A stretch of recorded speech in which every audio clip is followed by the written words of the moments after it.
Chapter 7 of The Great Gatsby by F. Scott Fitzgerald.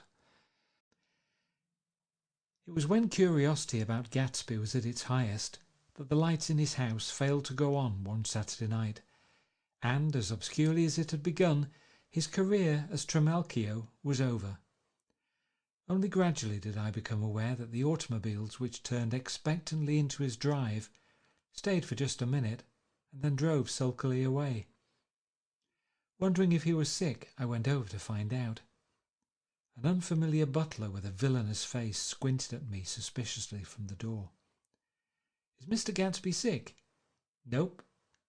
After a pause he added, "Sir," in a dilatory, grudging way. I hadn't seen him around and I was rather worried. "Tell him Mr. Carroway came over." "Who?" he demanded rudely. "Carroway." "Carroway? All right, I'll tell him." Abruptly he slammed the door. My Finn informed me that Gatsby had dismissed every servant in his house a week ago and replaced them with half a dozen others who never went into West Egg Village to be bribed by the tradesmen, but ordered moderate supplies over the telephone. The grocery boy reported that the kitchen looked like a pigsty, and the general opinion in the village was that the new people weren't servants at all. Next day Gatsby called me on the phone. "Going away?" I inquired. "No, old sport." "I hear you fired all your servants." "I wanted somebody who wouldn't gossip. Daisy comes over quite often, in the afternoons." So the whole caravanserai had fallen in like a card house at the disapproval in her eyes. "There's some people Wolfsheim wanted to do something for. They're all brothers and sisters. They used to run a small hotel." "I see." He was calling up at Daisy's request. Would I come to lunch at her house tomorrow? Miss Baker would be there. Half an hour later, Daisy herself telephoned and seemed relieved to find that I was coming. Something was up, and yet I couldn't believe that they would choose this occasion for a scene, especially for the rather harrowing scene that Gatsby had outlined in the garden. The next day was broiling, almost the last, certainly the warmest of the summer. As my train emerged from the tunnel into sunlight, only the hot whistles of the National Biscuit Company broke the simmering hush at noon. The straw seats of the car hovered on the edge of combustion.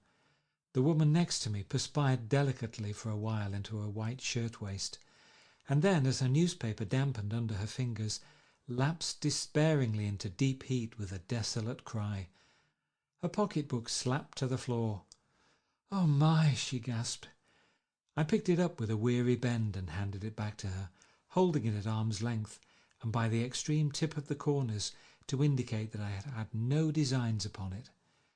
But everyone nearby, including the woman, suspected me just the same.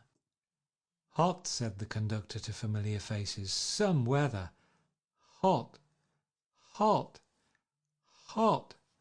Is it hot enough for you? Is it hot? Is it?" My commutation ticket came back to me with a dark stain from his hand. That anyone should care in this heat whose flushed lips he kissed, whose head made damp the pyjama pocket over his heart.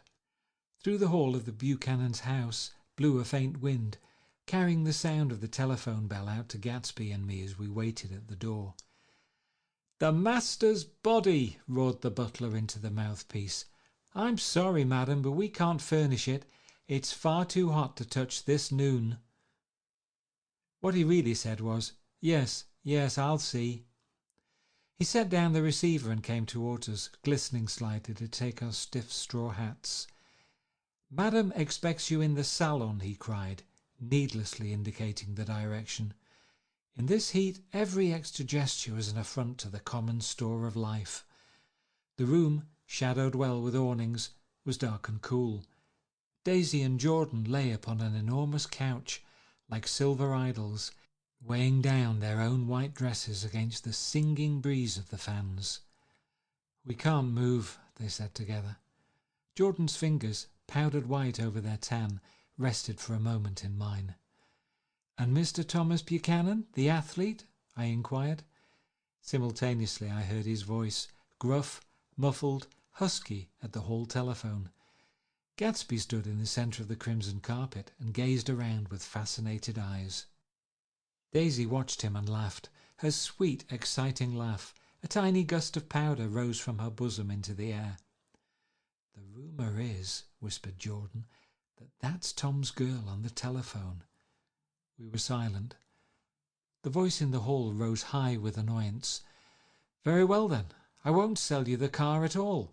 I'm under no obligations to you at all, and as for your bothering me about it at lunchtime, I won't stand that at all." Holding down the receiver, said Daisy cynically. "No, he's not," I assured her. "It's a bona fide deal. I happen to know about it." Tom flung open the door, blocked out its space for a moment with his thick body, and hurried into the room. "Mr. Gatsby," he put out his broad flat hand with well-concealed dislike. "I'm glad to see you, sir." "Nick, make us a cold drink," cried Daisy. As he left the room again, she got up and went over to Gatsby and pulled his face down, kissing him on the mouth. "You know I love you," she murmured. "You forget there's a lady present," said Jordan. Daisy looked around doubtfully. "You kiss Nick too. What a low, vulgar girl." "I don't care," cried Daisy, and began to clog on the brick fireplace. Then she remembered the heat and sat down guiltily on the couch, just as a freshly laundered nurse leading a little girl came into the room.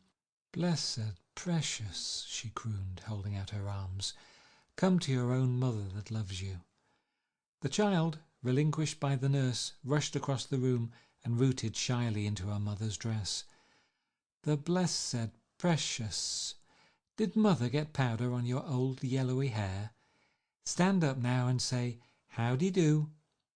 Gatsby and I, in turn, leaned down and took the small, reluctant hand.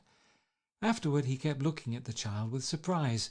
I don't think he had ever really believed in its existence before. "I got dressed before luncheon," said the child, turning eagerly to Daisy. "That's because your mother wanted to show you off." Her face bent into the single wrinkle of the small white neck. "You dream, you absolute little dream." "Yes," admitted the child calmly. "Aunt Jordan's got on a white dress too." "How do you like mother's friends?" Daisy turned her around so that she faced Gatsby. "Do you think they're pretty?" "Where's Daddy?" "She doesn't look like her father," explained Daisy. "She looks like me. She's got my hair and shape of the face." Daisy sat back upon the couch. The nurse took a step forward and held out her hand. "Come, Pammy." "Goodbye, sweetheart." With a reluctant backward glance, the well-disciplined child held to her nurse's hand and was pulled out the door just as Tom came back, preceding 4 gin rickeys that clicked full of ice. Gatsby took up his drink. "They certainly look cool," he said, with visible tension. We drank in long, greedy swallows. "I read somewhere that the sun's getting hotter every year," said Tom genially. "It seems that pretty soon the earth's going to fall into the sun, or, wait a minute, it's just the opposite. The sun's getting colder every year." "Come outside," he suggested to Gatsby. "I'd like you to have a look at the place."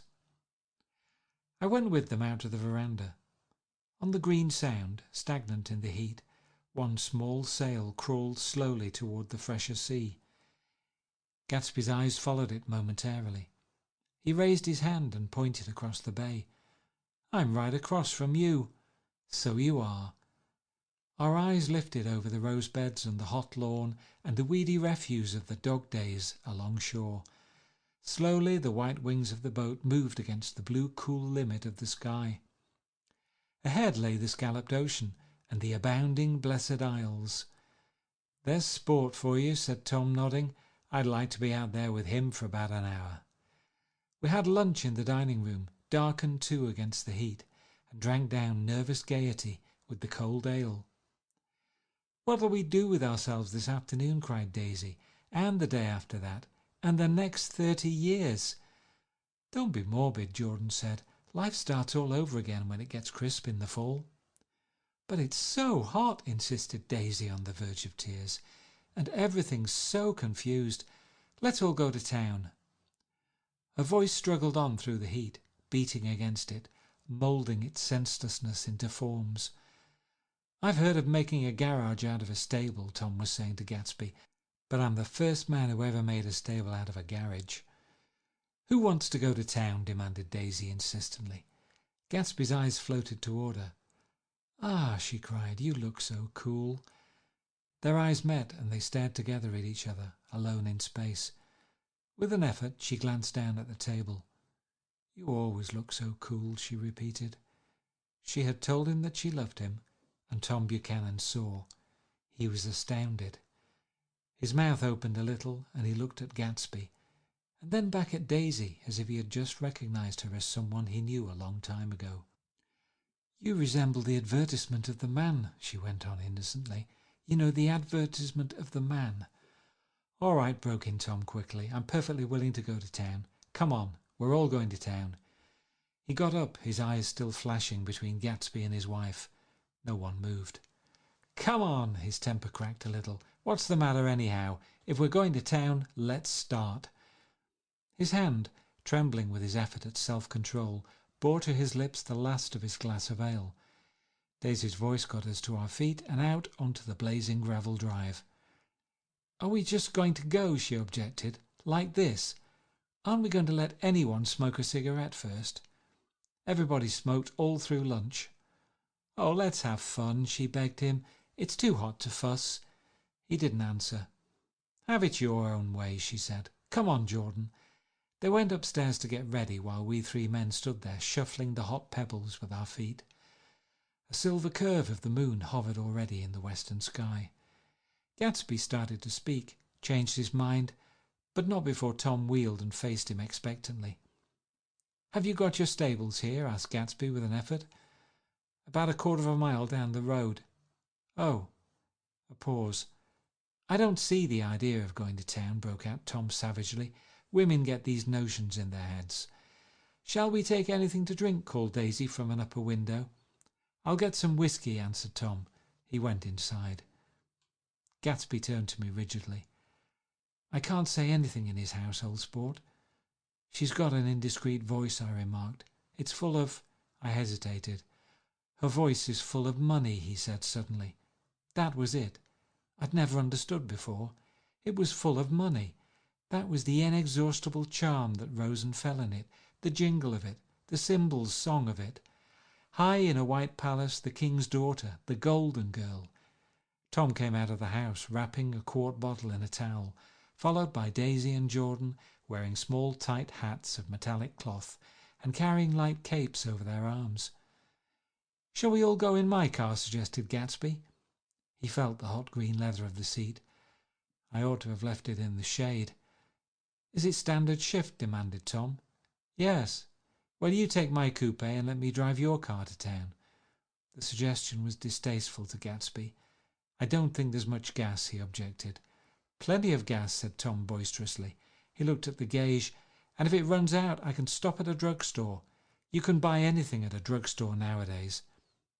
A pause followed this apparently pointless remark. Daisy looked at Tom, frowning, and an indefinable expression, at once definitely unfamiliar and vaguely recognizable, as if I had only heard it described in words, passed over Gatsby's face. "Come on, Daisy," said Tom, pressing her with his hand towards Gatsby's car. "I'll take you in this circus wagon."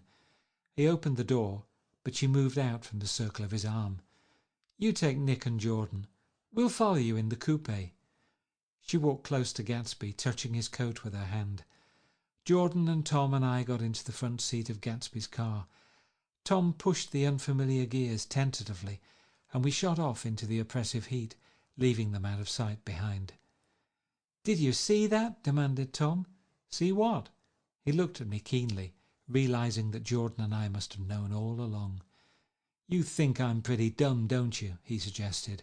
"Perhaps I am, but I have almost a second sight sometimes that tells me what to do. Maybe you don't believe that, but science—" He paused. The immediate contingency overtook him, pulled him back from the edge of the theoretical abyss. "I've made a small investigation of this fellow," he continued. "I could have gone deeper if I'd known." "Do you mean you've been to a medium?" inquired Jordan humorously. "What?" Confused, he stared at us as we laughed. "A medium? About Gatsby?" "About Gatsby? No, I haven't.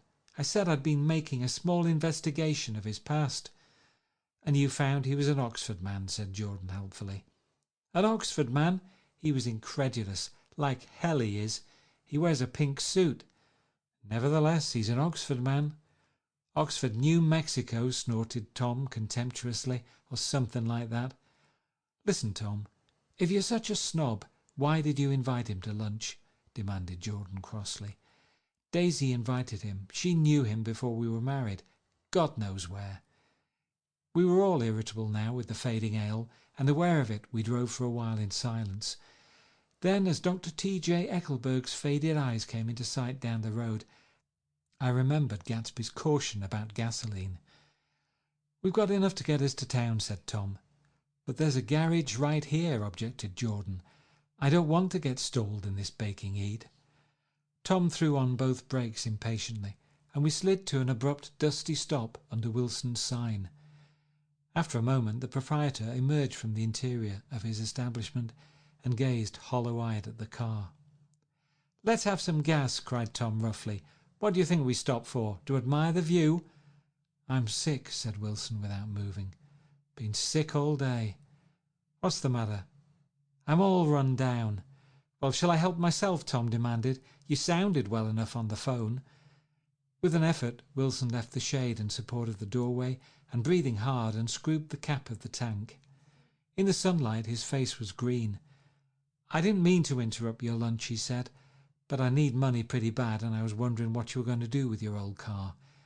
"How do you like this one?" inquired Tom. "I bought it last week." "It's a nice yellow one," said Wilson as he strained at the handle. "Like to buy it?" "Big chance," Wilson smiled faintly.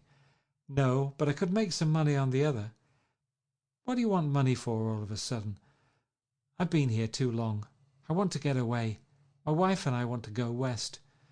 "Your wife does?" exclaimed Tom, startled. "She's been talking about it for 10 years. He rested for a moment against the pump, shading his eyes. "And now she's going whether she wants to or not. I'm going to get her away." The coupe flashed by us with a flurry of dust and the flash of a waving hand. "What do I owe you?" demanded Tom harshly. "I just got wised up to something funny the last 2 days," remarked Wilson. "That's why I want to get away. That's why I've been bothering you about the car." "What do I owe you?" $1.20. The relentless beating heat was beginning to confuse me, and I had a bad moment there before I realized that so far his suspicions hadn't alighted on Tom. He had discovered that Myrtle had some sort of life apart from him in another world, and the shock had made him physically sick. I stared at him and then at Tom, who had made a parallel discovery less than an hour before. And it occurred to me that there was no difference between men, in intelligence or race, so profound as the difference between the sick and the well. Wilson was so sick that he looked guilty, unforgivably guilty, as if he'd just got some poor girl with child. "I'll let you have that car," said Tom. "I'll send it over tomorrow afternoon." That locality was always vaguely disquieting, even in the broad glare of afternoon, and now I turned my head as though I'd been warned of something behind. Over the ash heaps the giant eyes of Dr. T.J. Eckelberg kept their vigil, but I perceived after a moment that the other eyes were regarding us with peculiar intensity from less than 20 feet away. In one of the windows over the garage, the curtains had been moved aside a little, and Myrtle Wilson was peering down at the car. So engrossed was she that she had no consciousness of being observed, and one emotion after another crept into her face, like objects into a slowly developing picture. Her expression was curiously familiar. It was an expression I had often seen on women's faces, but on Myrtle Wilson's face it seemed purposeless and inexplicable, until I realized that her eyes, wide with jealous terror, were fixed not on Tom, but on Jordan Baker, whom she took to be his wife. There is no confusion like the confusion of a simple mind, and as we drove away Tom was feeling the hot whips of panic. His wife and his mistress, until an hour ago secure and inviolate, were slipping precipitately from his control. Instinct made him step on the accelerator with the double purpose of overtaking Daisy and leaving Wilson behind, and we sped along toward Astoria at 50 miles an hour until, among the spidery girders of the elevated, we came in sight of the easy-going blue coupe. "Those big movies around 50th Street are cool," suggested Jordan. "I love New York on summer afternoons when everyone's away. There's something very sensuous about it, overripe, as if all sorts of funny fruits were going to fall into your hands." The word sensuous had the effect of further disquieting Tom. But before he could invent a protest, the coupe came to a stop, and Daisy signalled us to draw up alongside. "Where are we going?" she cried. "How about the movies?" "It's so hot," she complained. "You go. We'll ride around and meet you after." With an effort her wit rose faintly. "We'll meet you on some corner. I'll be the man smoking 2 cigarettes." "We can't argue about it here," Tom said impatiently, as the truck gave out a cursing whistle behind us. "You follow me to the south side of Central Park, in front of the plaza." Several times he turned his head and looked back for their car, and if the traffic delayed them, he slowed up until they came into sight. I think he was afraid they would dart down a side street and out of his life forever. But they didn't, and we all took the less explicable step of engaging the parlour of a suite in the Plaza Hotel.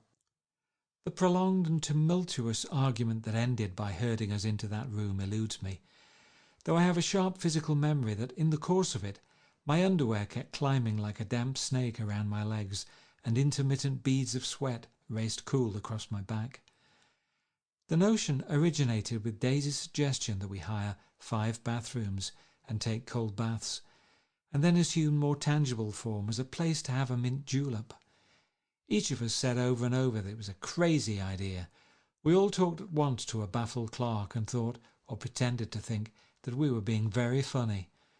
The room was large and stifling, and though it was already 4 o'clock, opening the windows admitted only a gust of hot shrubbery from the park.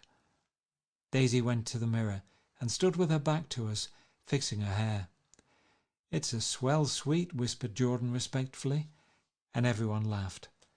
"Open another window," commanded Daisy without turning around. "There aren't any more." "Well, we'd better telephone for an axe." "The thing to do is to forget about the heat," said Tom impatiently. "You make it 10 times worse by crabbing about it." He unrolled the bottle of whiskey from the towel and put it on the table. "Why not let her alone, old sport?" remarked Gatsby. "You're the one that wanted to come to town." There was a moment of silence. The telephone book slipped from its nail and splashed to the floor, whereupon Jordan whispered, "Excuse me," but this time no one laughed. "I'll pick it up," I offered. "I've got it." Gatsby examined the parted string, muttered "hum" in an interested way, and tossed the book on a chair. "That's a great expression of yours, isn't it?" said Tom sharply. "What is?" "All this old sport business. Where do you pick that up?" "Now see here, Tom," said Daisy, turning around from the mirror. "If you're going to make personal remarks, I won't stay here a minute. Call up and order some ice for the mint julep."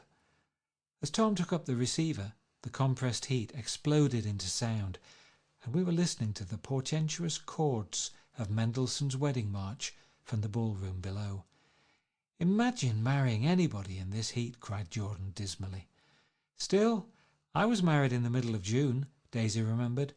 "Louisville, in June. Somebody fainted." "Who was it fainted, Tom?"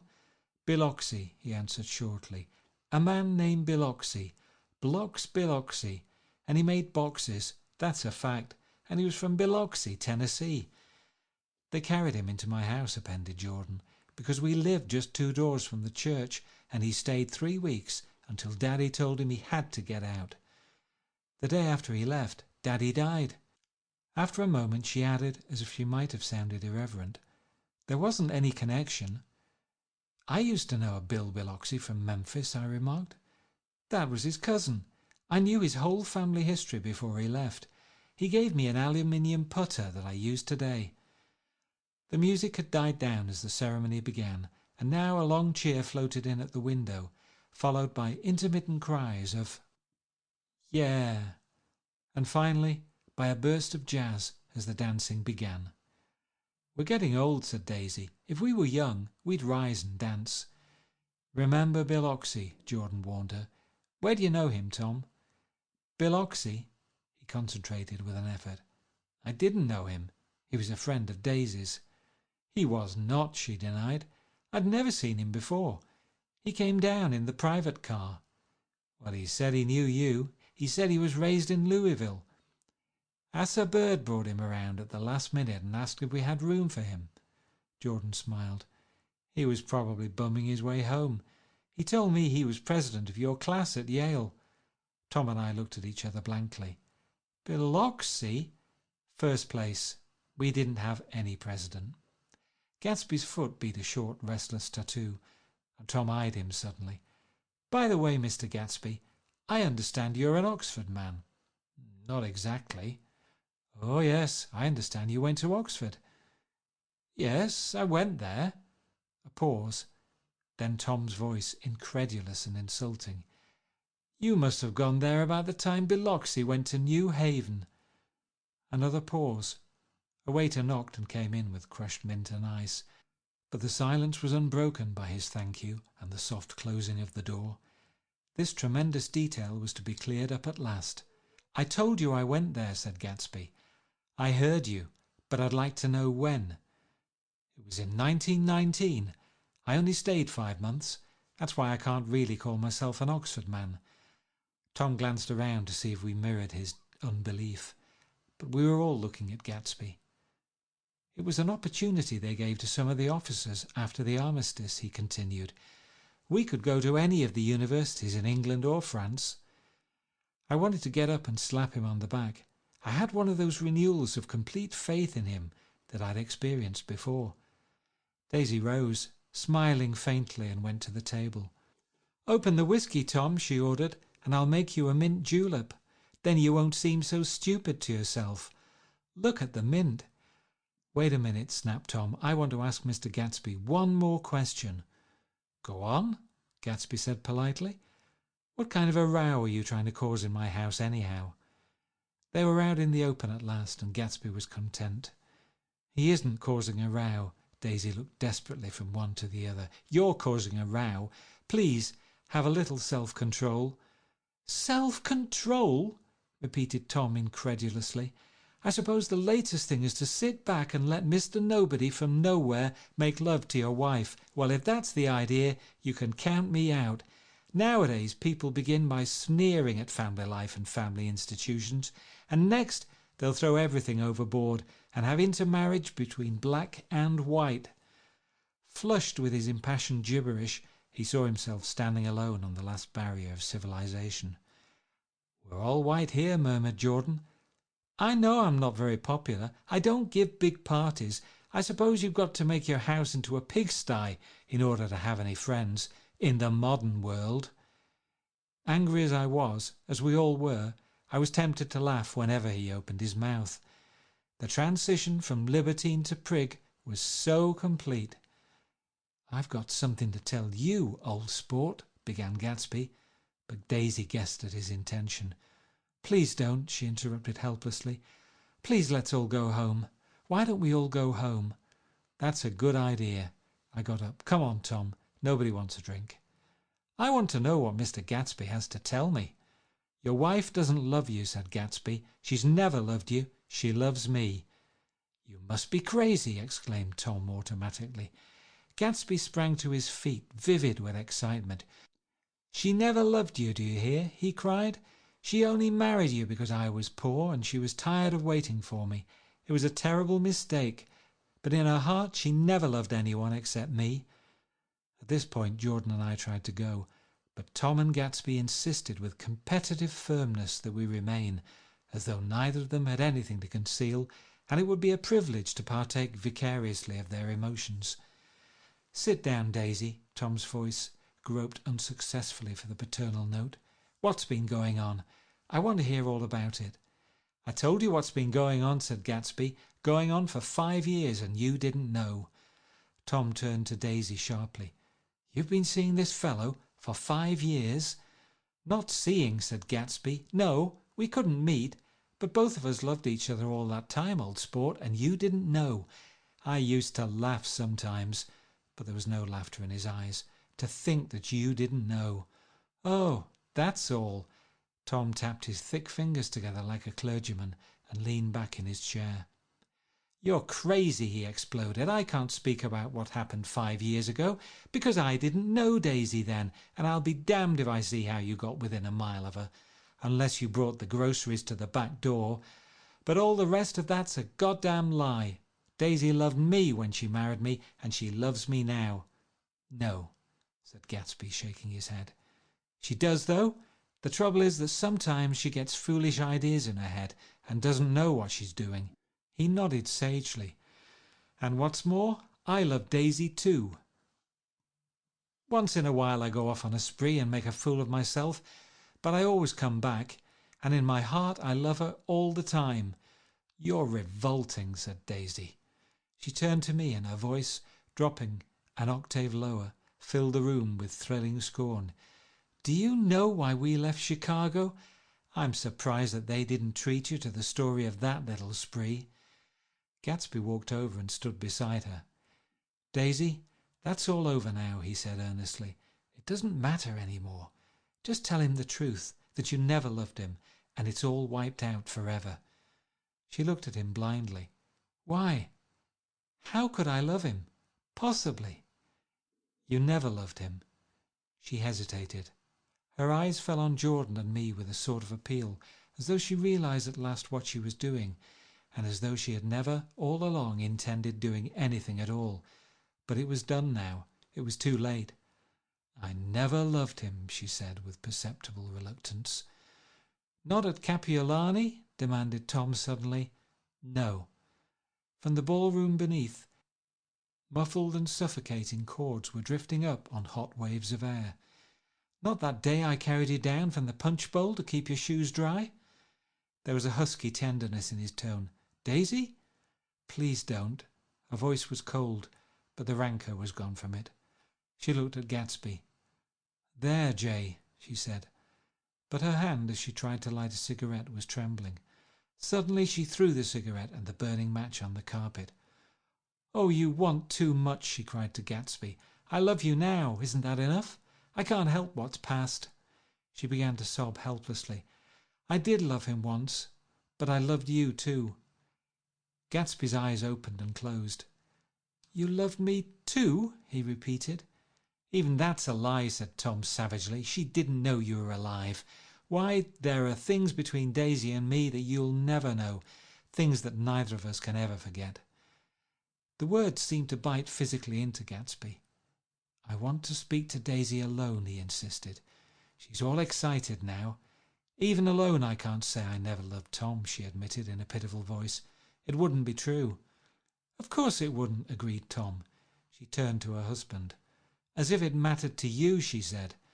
"Of course it matters. I'm going to take better care of you from now on." "You don't understand," said Gatsby with a touch of panic. "You're not going to take care of her any more." "I'm not?" Tom opened his eyes wide and laughed. He could afford to control himself now. "Why's that?" "Daisy's leaving you." "Nonsense." "I am, though," she said with a visible effort. "She's not leaving me." Tom's words suddenly leaned down over Gatsby. "Certainly not for a common swindler who'd have to steal the ring he put on her finger." "I won't stand this," cried Daisy. "Oh, please, let's get out." "Who are you anyhow?" broke out Tom. "You're one of that bunch that hangs around with Mayor Wolfsheim. That much I happen to know. I've made a little investigation into your affairs, and I'll carry it further tomorrow." "You can suit yourself about that, old sport," said Gatsby steadily. "I found out what your drug stores were." He turned to us and spoke rapidly. "He and this Wolfsheim bought up a lot of side street drug stores here and in Chicago and sold grain alcohol over the counter. That's one of his little stunts. I picked him for a bootlegger the first time I saw him, and I wasn't far wrong." "What about it?" said Gatsby politely. "I guess your friend Walter Chase wasn't too proud to come in on it." "And you left him in the lurch, didn't you? You let him go to jail for a month over in New Jersey. God, you ought to hear Walter on the subject of you. He came to us dead broke. He was very glad to pick up some money, old sport." "Don't you call me old sport," cried Tom. Gatsby said nothing. "Walter could have you up on the betting laws too, but Wolfsheim scared him into shutting his mouth." That unfamiliar yet recognizable look was back again in Gatsby's face.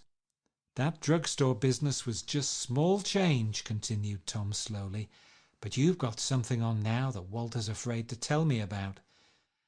I glanced at Daisy, who was staring terrified between Gatsby and her husband, and at Jordan, who had begun to balance an invisible but absorbing object on the tip of her chin. Then I turned back to Gatsby and was startled at his expression. He looked, and this is said in all contempt for the babbled slander of his garden, as if he had killed a man. For a moment the set of his face could be described in just that fantastic way. It passed, and he began to talk excitedly to Daisy, denying everything, defending his name against accusations that had not been made. But with every word she was drawing further and further into herself, so he gave that up, and only the dead dream fought on as the afternoon slipped away, trying to touch what was no longer tangible, struggling unhappily, undespairingly, toward that lost voice across the room.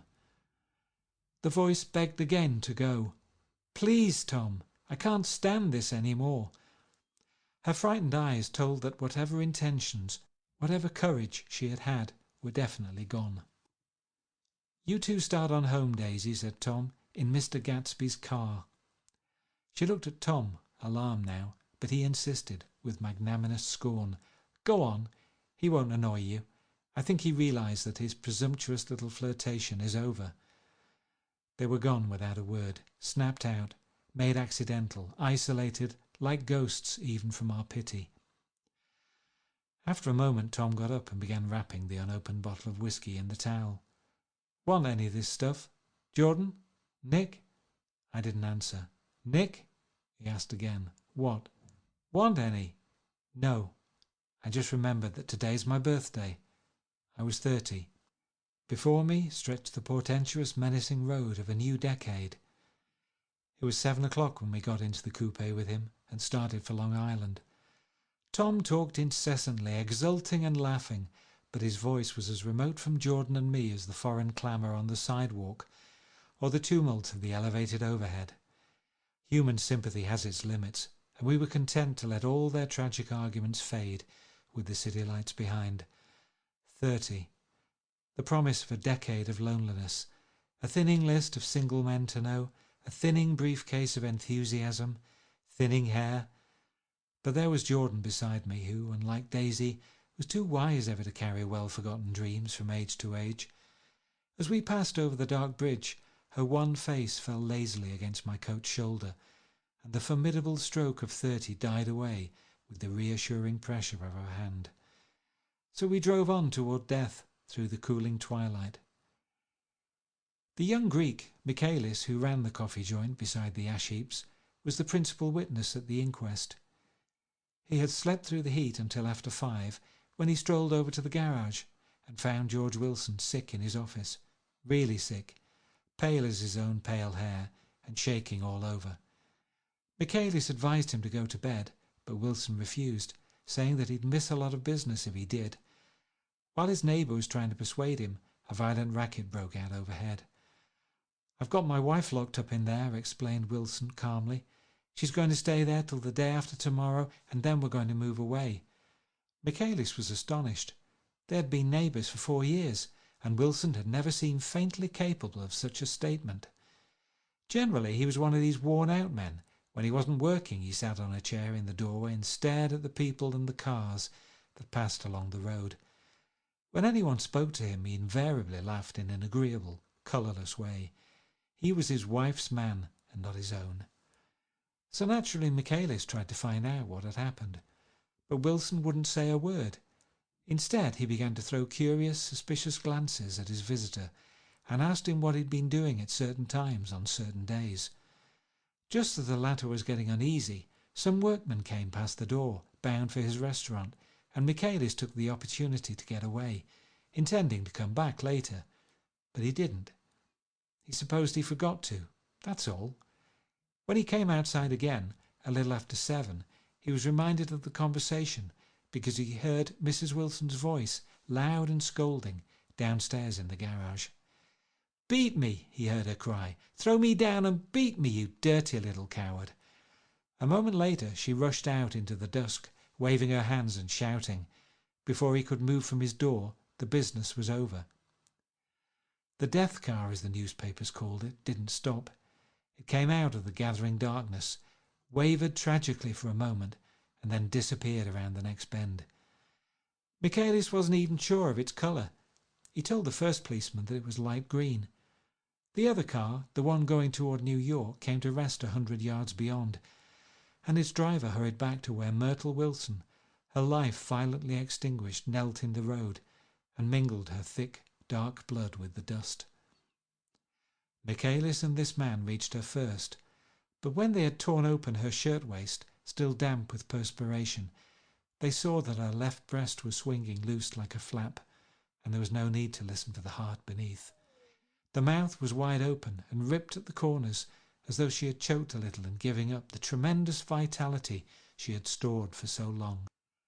We saw the 3 or 4 automobiles and the crowd when we were still some distance away. "Wreck," said Tom. "That's good.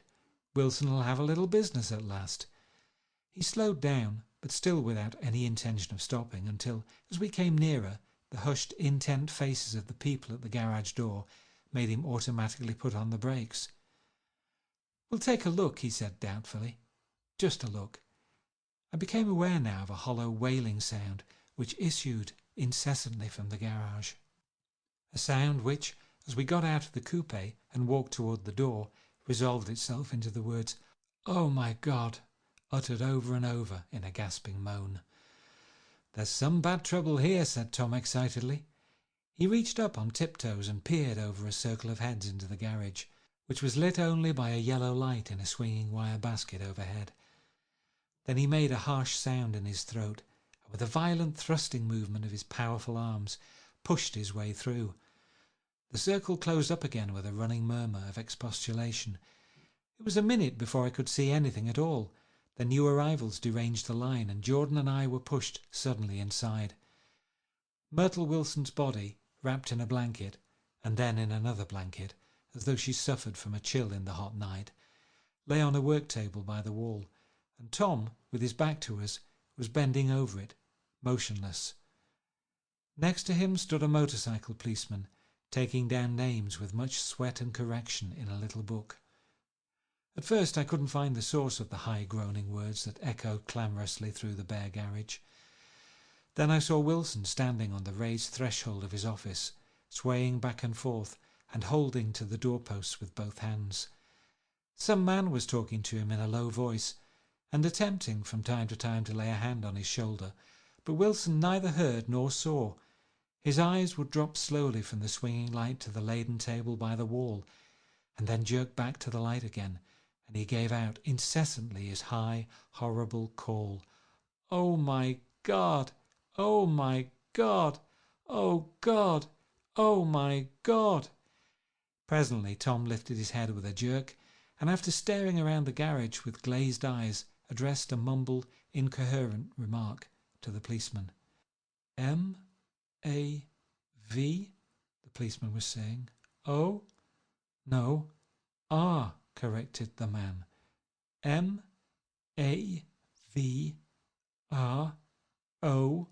Listen to me," muttered Tom fiercely. "R," said the policeman. "O? G.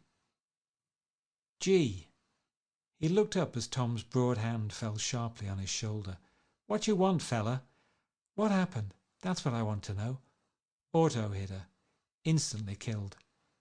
"Instantly killed," repeated Tom, staring.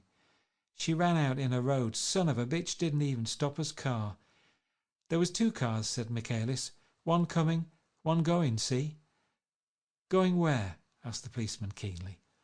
"One going each way. Well, she—" His hand rose towards the blankets, but stopped halfway and fell to his side.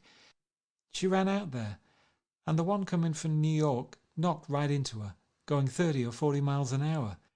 "What's the name of this place here?" demanded the officer. "Hasn't got any name." A pale, well-dressed Negro stepped near. "It was a yellow car," he said. "Big yellow car. New." "See the accident?" asked the policeman.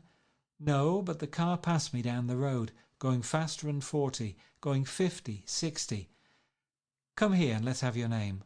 Look out now, I want to get his name." Some words of this conversation must have reached Wilson, swaying in the office door, for suddenly a new theme found voice among his gasping cries. "You don't have to tell me what kind of car it was. I know what kind of car it was." Watching Tom, I saw the wad of muscle back of his shoulder tighten under his coat. He walked quickly over to Wilson and, standing in front of him, seized him firmly by the upper arms. "You've got to pull yourself together," he said with soothing gruffness.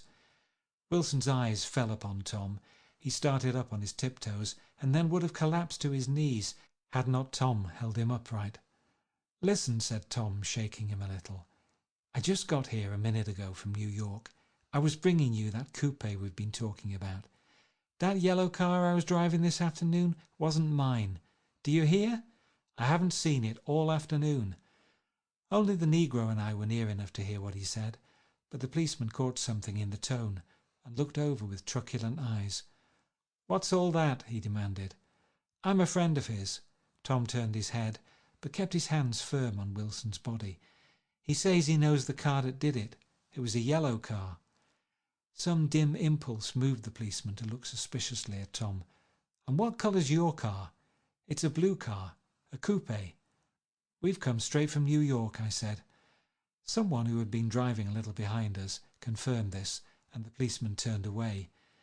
"Now, if you'll let me have that name again correct." Picking up Wilson like a doll, Tom carried him into the office, set him down in a chair and came back. "If somebody'll come and sit with him," he snapped authoritatively. He watched while the two men standing closest glanced at each other and went unwillingly into the room. Then Tom shut the door on them and came down the single step, his eyes avoiding the table. As he passed close to me, he whispered, "Let's get out." Self-consciously, with his authoritative arms breaking the way, we pushed through the still gathering crowd, passing a hurried doctor, case in hand, who had been sent for in wild hope half an hour ago. Tom drove slowly until we were beyond the bend. Then his foot came down hard, and the coupe raced along through the night. In a little while I heard a low, husky sob, and saw that the tears were overflowing down his face. "The goddamn coward," he whimpered. "He didn't even stop his car." The Buchanan's house floated suddenly towards us through the dark, rustling trees. Tom stopped beside the porch and looked up at the second floor, where two windows bloomed with light among the vines. "Daisy's home," he said. As we got out of the car, he glanced at me and frowned slightly. "I ought to have dropped you in West Egg, Nick. There's nothing we can do tonight." A change had come over him, and he spoke gravely and with decision. As we walked across the moonlight gravel to the porch, he disposed of the situation in a few brisk phrases. "I'll telephone for a taxi to take you home, and while you're waiting, you and Jordan better go in the kitchen and have them get you some supper, if you want any." He opened the door. "Come in." "No, thanks. But I'd be glad if you'd order me the taxi. I'll wait outside." Jordan put her hand on my arm. "Won't you come in, Nick?" "No, thanks." I was feeling a little sick, and I wanted to be alone. But Jordan lingered for a moment more. "It's only 9:30, she said. "I'd be damned if I'd go in. I'd had enough of all of them for one day, and suddenly that included Jordan too." She must have seen something of this in my expression, for she turned abruptly away and ran up the porch steps into the house. I sat down for a few minutes with my head in my hands, until I heard the phone taken up inside and the butler's voice calling a taxi. Then I walked slowly down the drive, away from the house, intending to wait by the gate. I hadn't gone 20 yards when I heard my name, and Gatsby stepped from between two bushes into the path. I must have felt pretty weird by that time, because I could think of nothing except the luminosity of his pink suit under the moon. "What are you doing?" I inquired. "Just standing here, old sport." Somehow that seemed a despicable occupation. For all I knew, he was going to rob the house in a moment. I wouldn't have been surprised to see sinister faces, the faces of Wolfsheim people, behind him in the dark shrubbery. "Did you see any trouble on the road?" he asked after a minute. "Yes." He hesitated. "Was she killed?" "Yes." I thought so. I told Daisy I thought so. It's better that the shock should all come at once. She stood it pretty well. He spoke as if Daisy's reaction was the only thing that mattered. I got to West Egg by a side road, he went on, and left the car in my garage. I don't think anybody saw us, but of course I can't be sure. I disliked him so much by this time that I didn't find it necessary to tell him he was wrong.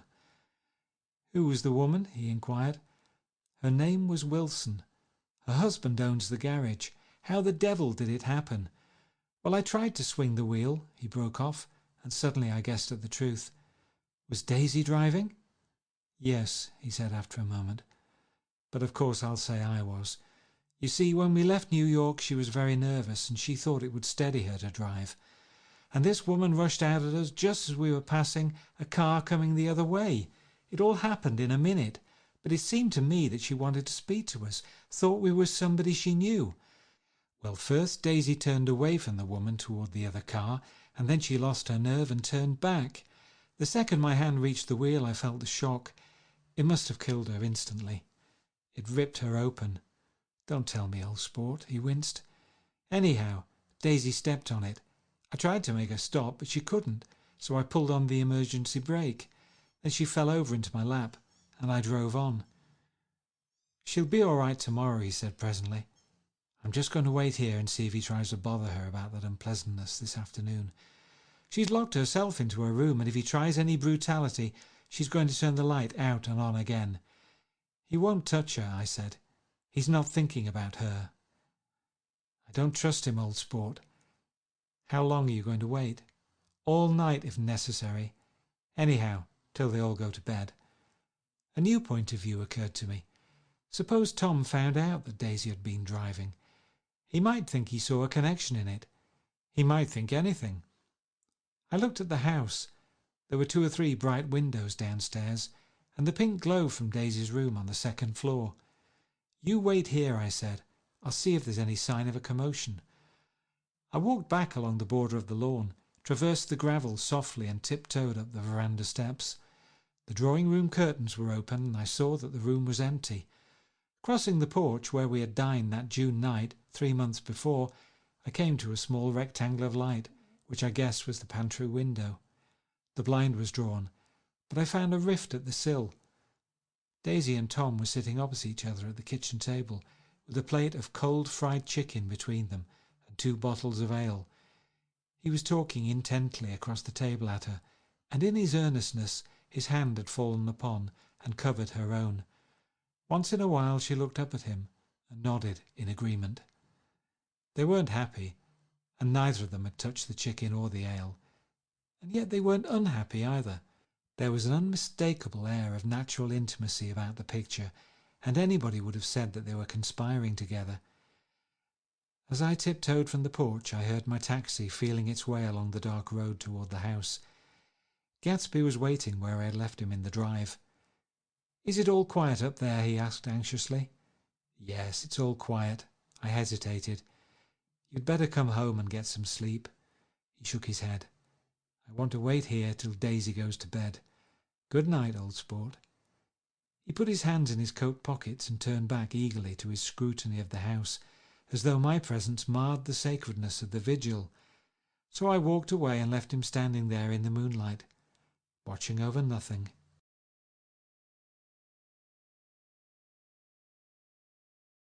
End of chapter 7.